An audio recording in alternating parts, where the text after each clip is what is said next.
Welcome back, you brilliant architects of your own chaos.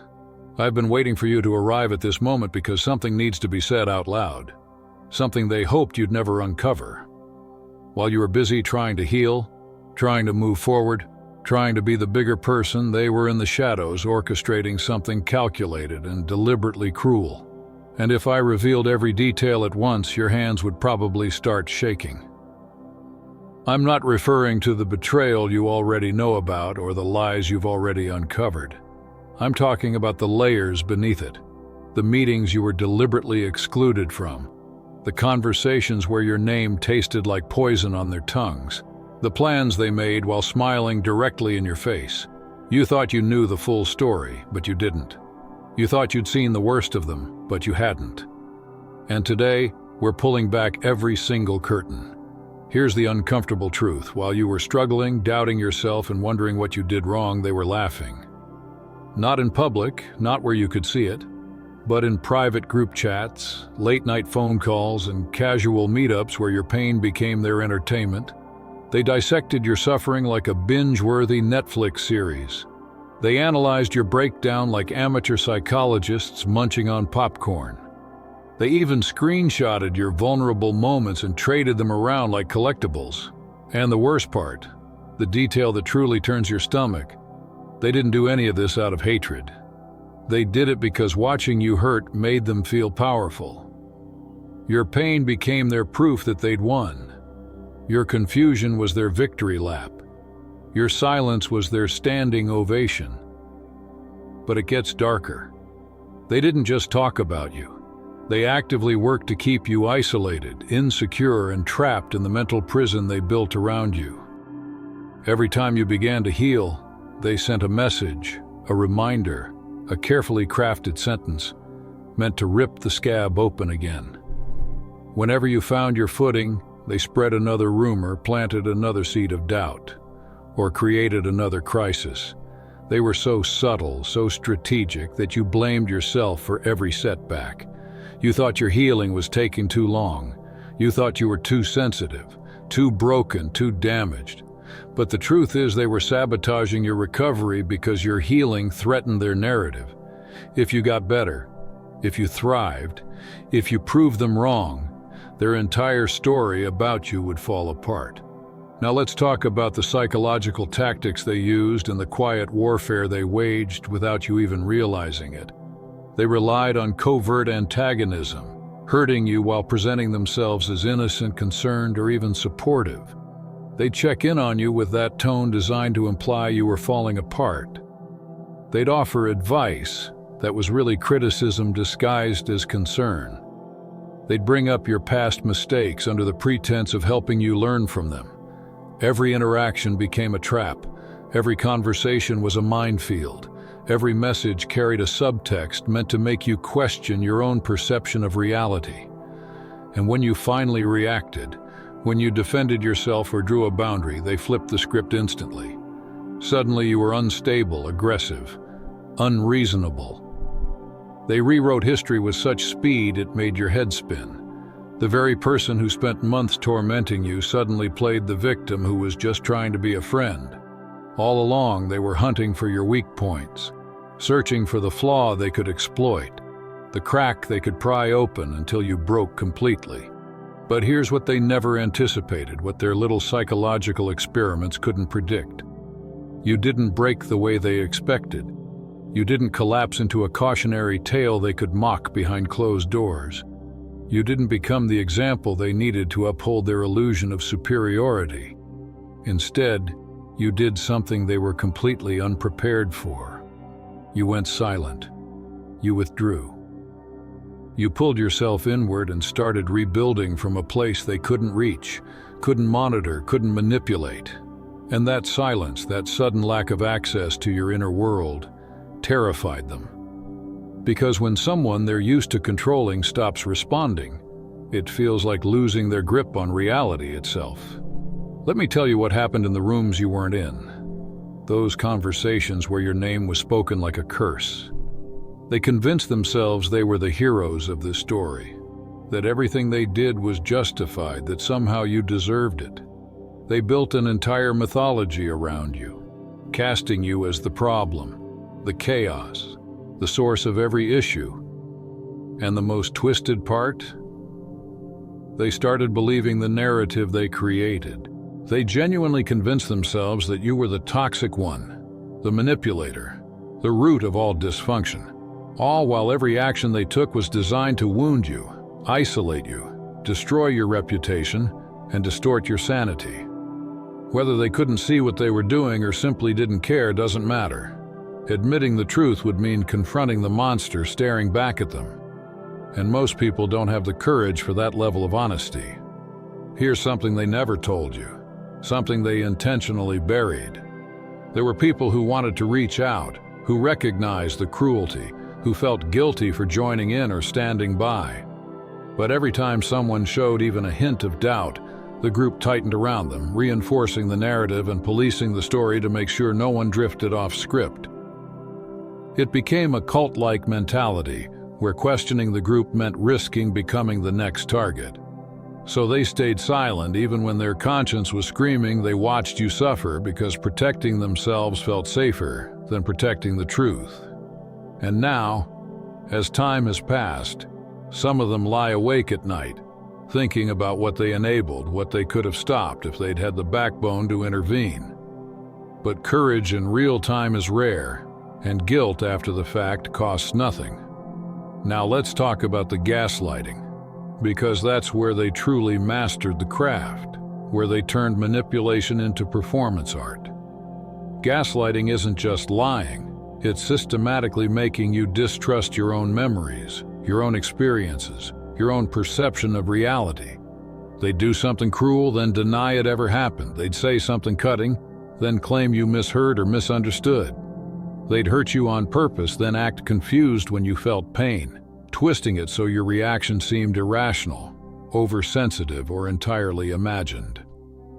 Over time, that relentless denial of your lived experience started doing something far more corrosive than they ever admitted. It slowly eroded your connection to truth itself. You began questioning your instincts, those quiet internal alarms that had always warned you when something was wrong. You hesitated before trusting your own thoughts, wondering if maybe your memory was faulty. Maybe you misunderstood everything. Maybe your emotions were exaggerations instead of signals. You replayed conversations on a loop in your head, dissecting every word, every expression, trying to figure out whether you imagined the cruelty or whether you were somehow responsible for creating it. And that's when the real damage began.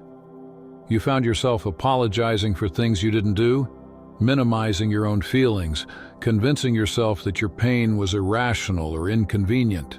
Eventually, you even caught yourself wondering if you were losing your mind altogether, wondering if maybe you were the unstable one, the dramatic one, the spark that ignited every conflict, and that was exactly their intention. This wasn't accidental, and it wasn't a misunderstanding. This was psychological warfare.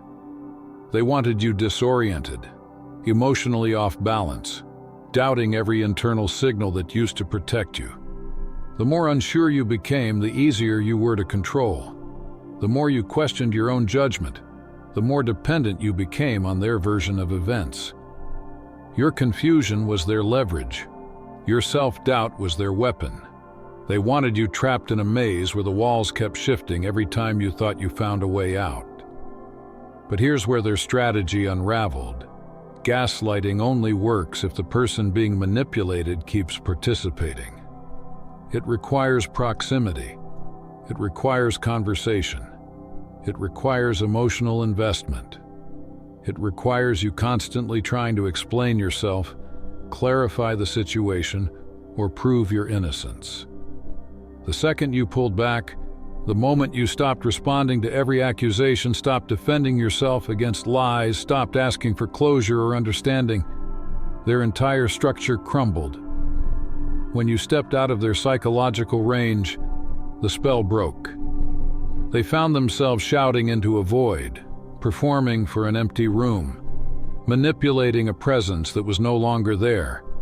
They had built their power on your reactions, and suddenly you weren't giving them any.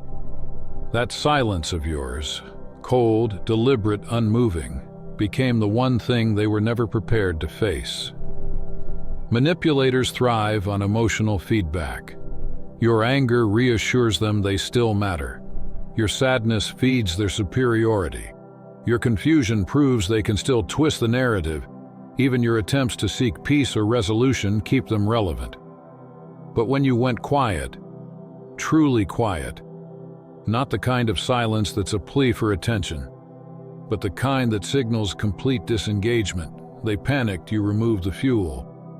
You unplugged their power source. You left them scrambling, confused, furious, and desperate. Because the game can't continue if one player walks off the board. And that's when things took a darker turn. The smear campaign. This wasn't random gossip or petty drama. This was a coordinated, calculated effort to dismantle your entire social foundation. They weren't content with hurting you directly. They wanted to shape the way other people saw you. They wanted every room you entered to feel hostile before you even opened your mouth. They twisted your most vulnerable moments into stories that made you seem unstable. They turned your emotional reactions to their abuse into evidence that you were the aggressor. They ripped your pain out of context, stripped it of logic, and repackaged it as proof that you were the problem all along. The people who heard these stories didn't bother to question anything. They didn't ask for details. They didn't check the facts. They didn't talk to you. They just absorbed the narrative like sponges and immediately shifted the way they interacted with you. More guarded, less warm, more judgmental, as if they were suddenly seeing you through a distorted lens someone else had handed them. You noticed the hesitations, the strange looks, the way conversations became shorter, the way relationships grew colder without explanation. That wasn't paranoia.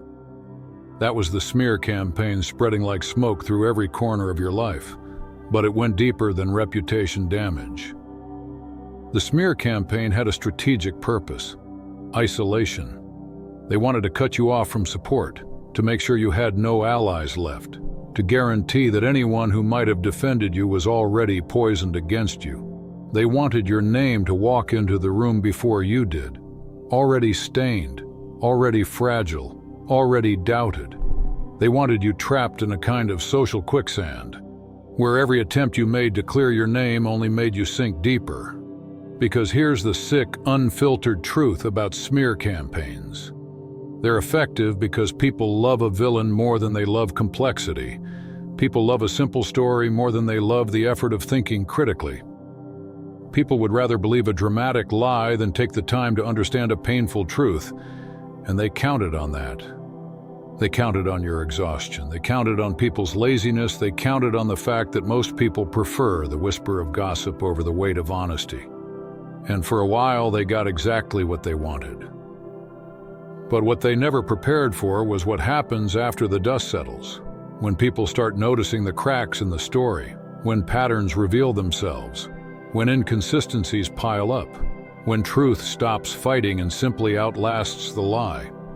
And that, whether they know it or not, is the part that's coming next. The trap they built around you was engineered with precision. It was designed so that whatever you did, no matter how noble, how calm, how logical, you ended up looking guilty.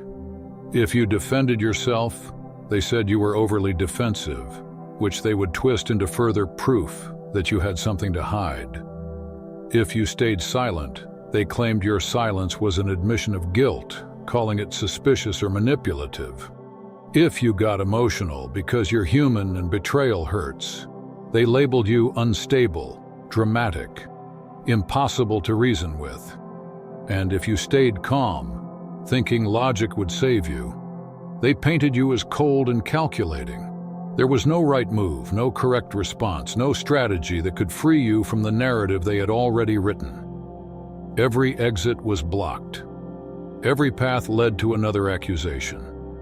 And they were fully aware of this. They crafted the trap knowing you couldn't win, because the point was never truth, justice, or fairness. It was dominance. It was about breaking down your ability to stand on your own. It was about ensuring you never fully recovered, never rebuilt your sense of self. never escape the shadow of the false identity they constructed for you. But manipulators always overlook one critical truth. Lies have a shelf life. Smear campaigns have an expiration date. Truth doesn't stay buried forever, not because people are noble, but because patterns are impossible to hide indefinitely. Eventually, others begin to notice the inconsistencies. They see that the same drama keeps orbiting around the same person. They start picking up on the fact that this individual, the one who painted themselves as a perpetual victim, always seems to be at the center of chaos. They begin recognizing that every person who gets close to them somehow ends up becoming an enemy. They start asking why this person has fallen out with so many people, why every story they tell requires a new villain, why they always seem to be the wounded hero in their own narrative. Over time, people stop absorbing their stories at face value and start noticing the cracks, tiny fractures in the mask they've worn for so long. And when the mask finally slips, when the truth finally claws its way out of the shadows, everyone who joined in the effort to destroy you is forced to confront their own complicity. Some will come forward years later with shaky apologies. Most will never say a word. But every single one of them will know what they did, and that quiet, private knowledge will follow them forever. Now let me take you even deeper into the darkness, because there are things they did behind your back that would make you physically sick if you knew every detail. When you were struggling, when you lost that job, when your relationship fell apart, when you hit the lowest point of your life, these people celebrated. They didn't celebrate in obvious ways, manipulators rarely do. But in their private group chats, their secret conversations, their late-night calls, they cheered your suffering. They toasted your pain. They called it karma, justice, or you finally facing reality. They convinced themselves you deserved every blow life dealt you. And the rush they felt from watching you fall apart became intoxicating. It bonded them. Your suffering became their entertainment, their inside joke, their twisted form of social glue. Because toxic people don't bond over loyalty or compassion, they bond over mutual resentment. They bond over tearing someone down. They bond over shared cruelty. And you were the perfect target, the lightning rod that electrified their shallow friendships and gave their empty lives meaning. But they didn't just sit back and enjoy your pain. They actively engineered more of it. They went to people in your life, people you trusted, people you loved, and quietly poisoned those relationships long before you realized anything was wrong. They dropped subtle, slow-burning comments designed to plant seeds of doubt. They'd say things like, "I'm worried about them, something seems off." Or, "Have you noticed they've been acting strange?" Or the dagger disguised as concern. "I hate to say it, but I think they're dealing with some serious issues." And because these comments were delivered with such practiced sincerity, soft tone, concerned expression, hesitant phrasing, they slipped under the radar. They bypassed suspicion and rooted themselves in the minds of the people around you. By the time you interacted with those people again, they were already looking at you differently, more cautiously, more critically, more distantly. You felt something shift, but you couldn't explain it. You just sensed that the room had changed, that conversations felt heavier, that trust had thinned, and you had no idea why. Here's the layer of betrayal that cuts the deepest. Some of the people closest to you, people you confided in, people you believed were on your side, were secretly feeding information back to your enemies. They weren't just listening to your pain, they were transmitting it. They reported your fears, your private struggles, your mistakes, your vulnerabilities. They relayed your frustrations, your plans, your opinions. They were double agents, smiling in your face while acting as informants behind your back. Some did it to feel included. Some did it because they feared being targeted next. Some got manipulated into thinking they were helping. And some did it simply because betrayal was easier than confronting the truth. Whatever the reason, the result was the same. Your words, your emotions, your private moments were being handed over to the people who wanted to dismantle you. And the cruelest part? You had no idea. You thought you had support. You thought certain people were safe. You didn't realize that every time you opened your heart, someone in the room was taking notes and sending updates to those who wanted to see you fall apart. This wasn't just betrayal. It was infiltration. It was sabotage. It was psychological warfare carried out by people wearing the mask of friendship, and they thought you'd never find out. But you did. And now everything has changed. Every time you confided in them, every moment you thought you'd finally found someone trustworthy enough to hold your pain, they were simultaneously documenting you like an investigator building a case. While you were pouring out your emotions, believing you were safe, they were quietly screenshotting your messages, saving your voice notes, and memorizing your reactions. They weren't engaging in conversation to support you. They were gathering material. Your heartbreak became their talking points. Your vulnerability became evidence. Your trust was the mask they hid behind, the camouflage that allowed them to move unnoticed through the most delicate corners of your life. They played their roles flawlessly. They matched your tone, mirrored your emotions, pretended to care. Just enough to keep you comfortable, just enough to keep you opening up. And every time you shared something raw or personal, they tucked it away to weaponize later. Your deepest insecurities became their inside jokes. Your private moments became their ammunition. They sat there studying your fears as if your emotional wounds were maps leading straight to your destruction. So when you eventually figure out who these people were, when you finally see the truth without the comforting filters of hope or loyalty, the betrayal hits different. It isn't ordinary betrayal. It's a betrayal that rewires your understanding of trust itself. Being attacked by people who dislike you is painful, sure, but expected.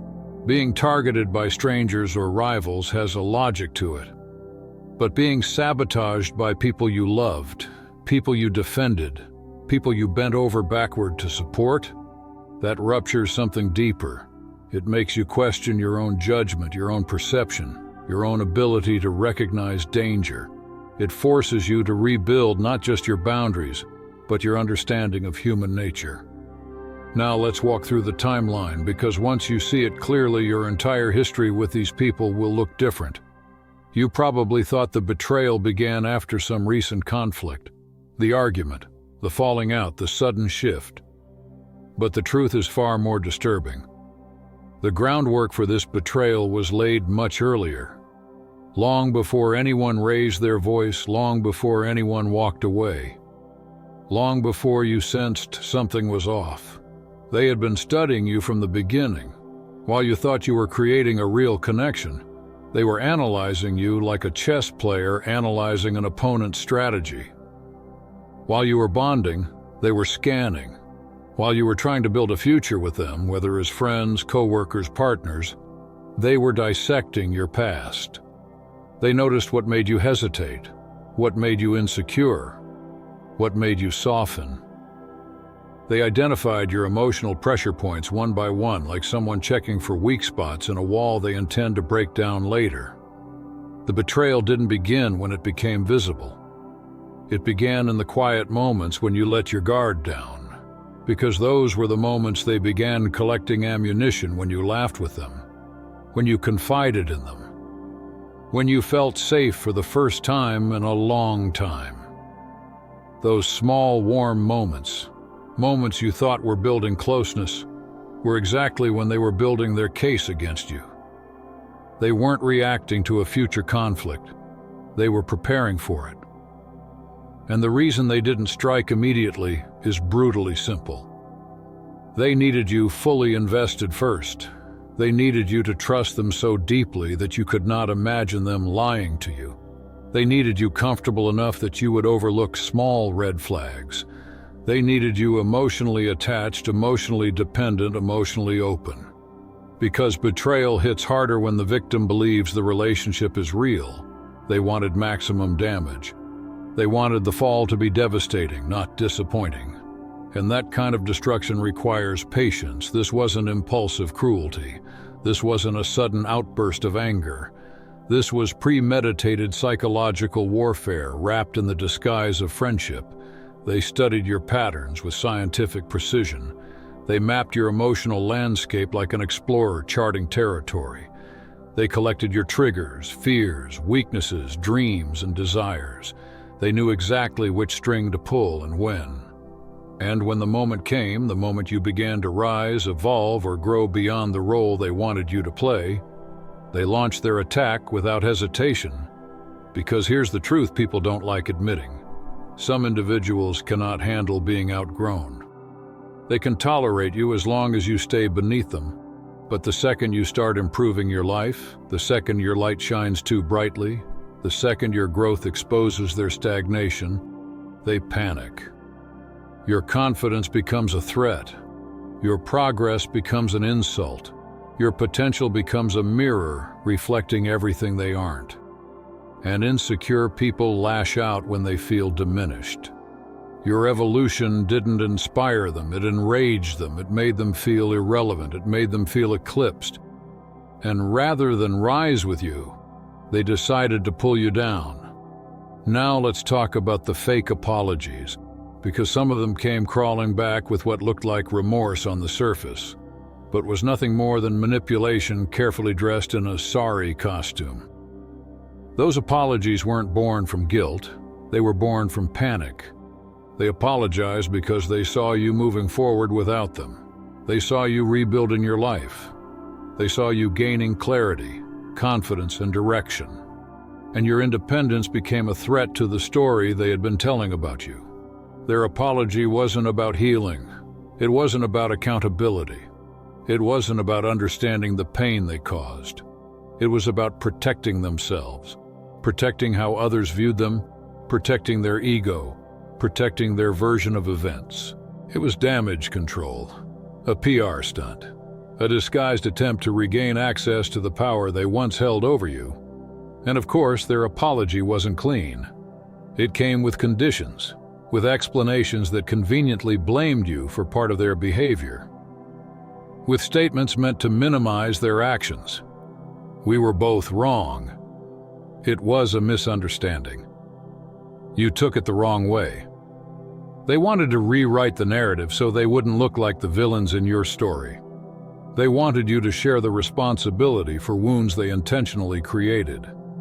They wanted forgiveness without accountability, reconciliation without honesty, closure without consequence. But a real apology doesn't come wrapped in excuses. A real apology isn't a negotiation. A real apology doesn't require you to shrink, backtrack, or swallow your truth to make them comfortable. What they offered wasn't remorse, it was strategy. What they wanted wasn't peace, it was control. And the moment you recognize that, the moment you refuse to accept performative guilt, their influence over you collapsed completely. Your refusal to be manipulated again destroyed the last weapon they had. And that's when you finally started to win. A real apology doesn't come wrapped in excuses. A real apology doesn't try to spread the blame around like debris from an explosion. A real apology doesn't require you to minimize your own pain just to make the other person feel better. So when they handed you those carefully crafted sentences, words that looked like accountability on the surface, but felt hollow, flimsy, and strangely performative, you sensed it immediately. That emptiness you felt wasn't you being unforgiving. It wasn't you being dramatic. It was your intuition recognizing the truth. Their apology wasn't real. It was manipulation wearing a healing mask. It was theater. It was emotional camouflage. It was an attempt to regain access, not repair the damage. And here's something far more disturbing that you need to understand about their psychology. They genuinely believe they're good people. Yes, even after everything they did. even after orchestrating your humiliation, sabotaging your relationships, stealing your peace, even after lying, gaslighting, betraying, and tearing you down with surgical precision. In their minds, they are the heroes of this story. They've rewritten the narrative so thoroughly that they've convinced themselves every cruel thing they did was justified. Every lie they told was necessary. Every betrayal was forced. Every manipulation was self-defense. They have reframed their destruction of you as something noble, something righteous, something they were entitled, even obligated to do. This isn't conscious lying. This isn't them sitting around saying, "I know I'm wrong, but I'll pretend I'm right." No. This is full-blown cognitive dissonance, so intense and so deeply rooted that it rewrites their internal reality. The truth threatens their self-image so violently that their brain simply refuses to process it. Because if they were to admit what they actually did, if they were to look in the mirror without the protective distortion, they would have to confront the monster staring back at them, and they cannot do that. Their entire identity would collapse. So instead, they double down. They reinforce the lie. They build elaborate justifications, twisting every memory until they can sleep at night, believing they were the ones who suffered, not you. That's the terrifying part. Not that they're intentionally evil, but that they're so profoundly self-deceptive, they can't recognize their own cruelty. They've created a psychological bubble where they're always the victim, always the misunderstood one, always the righteous one. And in that bubble, your pain doesn't matter. Your truth doesn't matter. Your reality doesn't exist. You're simply a character in the story they tell themselves to avoid facing who they really are. Now let's talk about what you should actually do with this information. Because awareness without action is just painful knowledge. It sits in your chest like a stone, heavy and unmoving. So you need to understand this clearly. You do not need to confront them. You do not need to expose them. You do not need to drag them into a meeting, demand accountability, or prove the truth to them. That's not closure. That's not healing. And more importantly, that's not your job. Confronting them would do exactly one thing: give them more access, more room to twist your words, more opportunity to manipulate the situation, more chances to switch the narrative and paint you as irrational, dramatic, or obsessive. They would not hear you. They would weaponize you. They wouldn't reflect. They would deflect. They wouldn't take responsibility. They'd rewrite the script again in real time, right in front of you. True closure isn't something you get from them. It's something you create for yourself. And the first step of that closure is understanding this. You don't need their apology, their understanding, their validation, or their approval. Their recognition doesn't heal you. Their confession doesn't set you free. Walking away does. Silence does. Distance does. Reclaiming your narrative does. Choosing yourself does. You don't seek closure from the people who broke you. You take it back from the version of you who thought they ever deserved that kind of access to begin with. Real closure doesn't come from conversations, confessions, or long explanations. Real closure is internal. It's the moment you finally accept that these people have shown you exactly who they are, not who you hoped they were, not who they pretended to be, and you choose to believe them. It's choosing not to reinterpret their cruelty, not to justify their behavior, not to cling to the potential you imagined. It's recognizing the truth in front of you and walking away without looking over your shoulder even once. Closure is understanding that some people are so deeply committed to their delusions that trying to make them see reality is like trying to shake someone awake while they're still dreaming. No matter how urgently you speak, no matter how clearly you explain, they cannot hear you. Their mind is locked in a world they created to feel innocent, righteous, and justified. And every attempt you make to force clarity will only drain you, frustrate you, and leave you more confused than before. You cannot rescue someone from their own denial. and you cannot heal in a place where truth is considered a threat. So instead, you close the door, not with dramatic exits or emotional speeches, but with firm, quiet finality. You don't leave a crack open. You don't wait for them to understand. You don't give them opportunities to re-enter your life under new disguises. You block them everywhere, exactly as the title suggests. Not out of bitterness, not out of spite, but out of self-preservation. Because every avenue of contact is an avenue for continued manipulation. Every open door is an invitation for them to rewrite the story again, to distort your reality again, to drain you again. You don't owe them access to your healing. You don't owe them room in your future. You owe yourself protection. The next step is harder. You have to grieve. But you're not grieving the relationship that actually existed. You're grieving the relationship you thought existed. You're mourning a version of them that was never real. You're mourning the connection you believed you had, the loyalty you believed they felt, the bond you believed was mutual. You're grieving the dreams, the safety, the trust you projected onto people who were wearing masks the entire time. That's all for today. Dear Father, I pray for the growth of my faith. Help me trust you even when physical evidence is lacking. Let me believe in your perpetual presence, knowing you will never harm me. I understand that your thoughts for me are thoughts of prosperity and not harm, to give me a good future. Thank you, gracious and eternal Father, for always listening to my voice. I offer up this prayer to you in the name of Jesus. Amen. Thank you, Jesus, for your love and provision. I am grateful for your presence in my life and the abundance you bring. If this video resonated with you, please like, subscribe to the channel, and share it with those who need to hear this message. Leave a comment below about your journey and how you are preparing for your own triumphant return. If you'd like to support our work, please consider contributing through Buy Me a Coffee. This helps us continually improve our content to offer you the best. The link to Buy Me a Coffee is in the description. No gift is too small. Whether it's a penny, a prayer, or a share, your generosity helps spread God's word and brings hope to others. Don't stop here.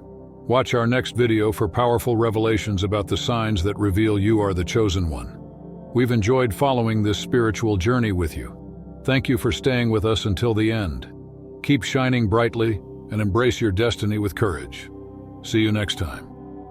Blessings to all the beautiful souls from the Enlighten Wisdom.